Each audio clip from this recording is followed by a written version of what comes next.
So this right here is another one of my Christmas presents, which is an Apple Pencil Pro, which I got for my new iPad Mini 7. And the reason why I got the Apple Pencil Pro is because one teacher that I'm going to have next semester is notorious for assigning homework, so I figured why not make the best out of it and use the new calculator app on this iPad to help me with that. So I decided to ask for an Apple Pencil Pro for Christmas.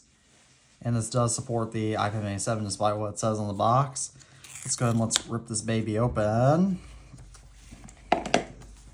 And I don't like this packaging, but because I don't know if it'll look around the box tower, but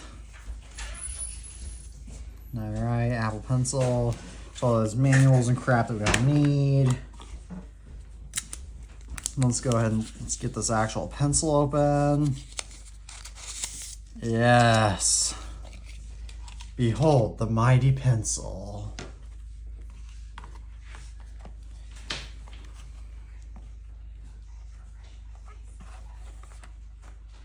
My relatives are trying to be quiet.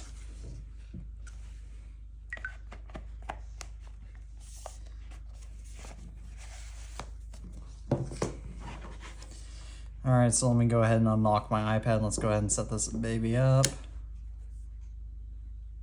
Yes, I know. Continue.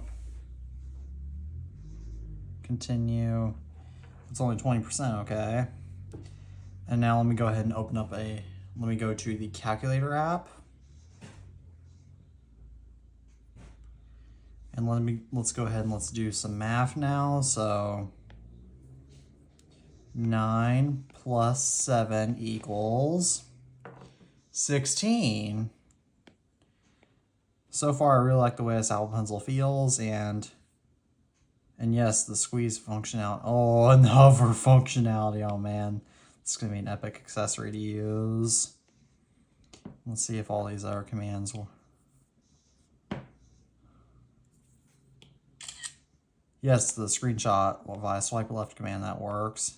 All right, well, so far I can say I am really impressed with this Apple Pencil Pro, so I want to give a huge thanks to my grandmother who got me this for Christmas, and as always, thank you all for watching this video. I'm the iTunes Fanboy. Merry Christmas, and peace out.